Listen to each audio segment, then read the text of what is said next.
Hello students, welcome back to my channel. कैसे हो आप सब? उम्मीद करती हूँ बेटा सभी अच्छे होंगे और अपना ख्याल भी रख रहे होंगे। तो बेटा आज हम करने जा रहे हैं अपनी वर्कशीट नंबर 24 इंग्लिश सब्जेक्ट की है बेटा। 8th क्लास के बच्चों के लिए 21 तारीख की है, ठीक है, जिसमें हमारा चैप्टर चला हुआ है दिस इज जोडीज फार्म। ठीक है, यही कंटिन्यू है आज भी।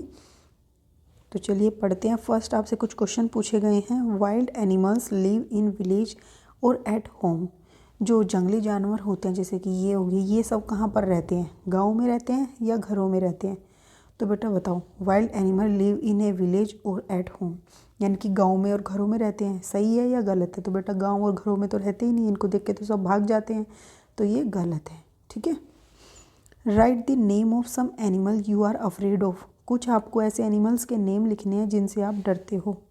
ठीक है, तो जिससे भी आप डरते हो उनके नेम लिख देना। जैसे कि बेटा ये हो गया, लायन से डरते हो, लेकिन आपने देखे नहीं है लायन तो ऐसे ही डेली लाइफ में। लेकिन डेली लाइफ में जिससे डरते हो, मान लो कुछ होते हैं जो डॉग से डरते हैं, कुछ होते हैं, सभी नहीं। ठीक है, कुछ बेटा किससे, लिजर्ड, छिपकली से भी डरते हैं।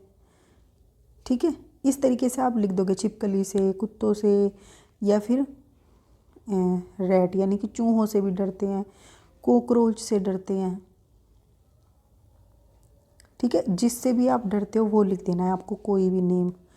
मैंने कुछ बता दिया आपको। फिर नेक्स्ट है बेटा, right 2 qualities of your favourite animals. तो बेटा जो भी आपके फेवरेट एनिमल है उनकी आपको क्वालिटी लिखनी है। जैसे कि मान लो किसी की गाय है, ठीक है, तो गाय का मान लो किसी को उसका कलर पसंद आता है, दूसरा वो दूध देती है वो पसंद आता है। तो अगर काऊ के बारे में लिख रहे हो तो क्या लिखोगे?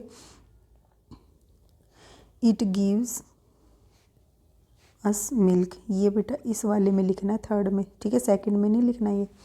इट गिव्स अस मिल्क और I like it's white colour. ठीक है, इस तरीके से आप लिख सकते हो। अगर आप डॉग के बारे में लिख रहे हो ये तो काऊ के बारे में। अगर किसी का फेवरेट एनिमल डॉग है तो आप ये लिख सकते हो कि इट इज़ वेरी क्यूट कह सकते हो। ठीक है, स्ट्रॉन्ग कह सकते हो, कुछ भी। और it is very faithful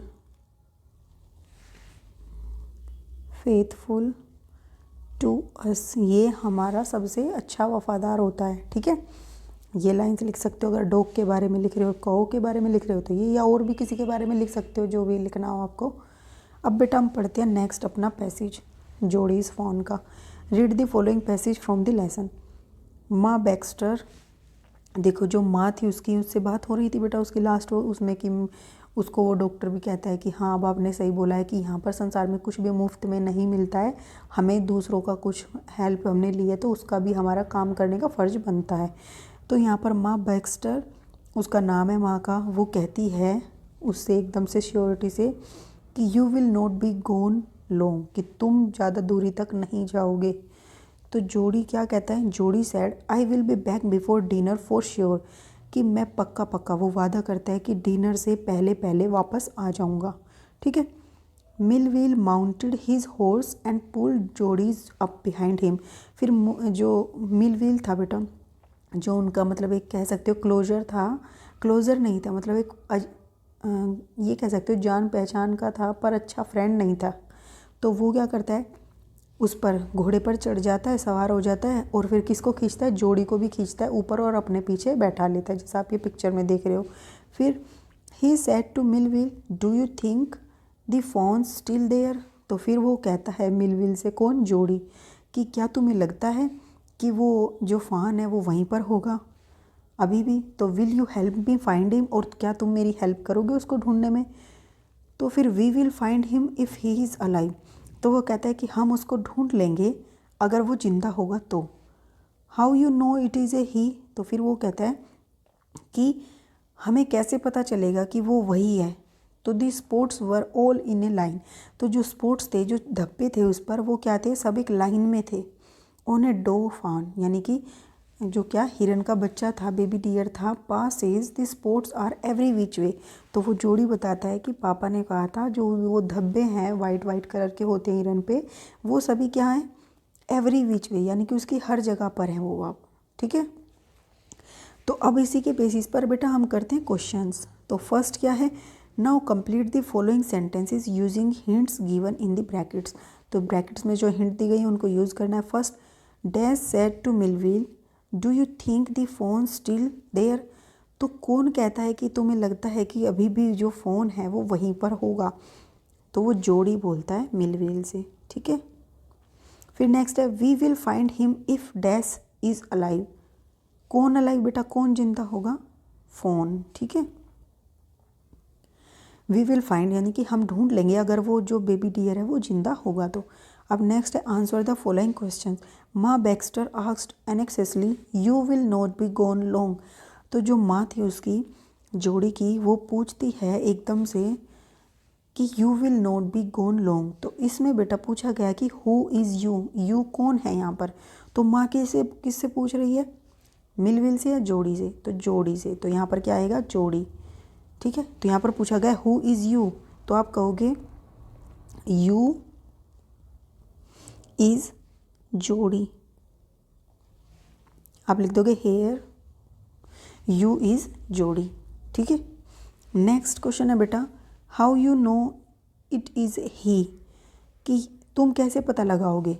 who ask this question, और ये किसने पूछा, जोड़ी ने या मिलविल ने, किसने पूछा था बेटा, देखो ये रहा यहाँ पर ही। How you knows it is he, तो वो किसने, मिलविल ने पूछा था। फिर वो बताते हैं पापा ने क्या कहा, तो आप कहोगे जोड़ी, ठीक है। फिर how do he identify if the fawn was a he और शी, तो उसने किस तरीके से आइडेंटिफाई किया, तो आप क्या लिख सकते हो, ही IDE 1 minute, he identified the phone bye checking the white spot on the skin of phone, ठीक है। उस बेबी डियर की स्किन पर उसने जो स्पॉट्स हैं उनको चेक करके उसको आइडेंटिफाई किया। एंड द फोन, ठीक है, यहाँ पर लिख दोगे fawn if the fawn was a he और ए शी, ठीक है, ये आप लिख दोगे। तो ये थी बेटा आपकी आज की वर्कशीट। उम्मीद करती हूँ आपको अच्छे से समझ आ गई होगी। फिर भी कोई डाउट हो तो कमेंट बॉक्स में पूछ लेना। इस वीडियो में इतना ही, अपना नेक्स्ट टॉपिक जो हम अपने नेक्स्ट वीडियो में करेंगे। तब तक के लिए ऐसे हंसते रहिए, मुस्कुराते रहिए, पढ़ते रहिए और आगे बढ़ते रहिए। और अगर आपको पसंद आए तो बेटा इसको लाइक शेयर ज़रूर कर देना, ठीक है। Thank you.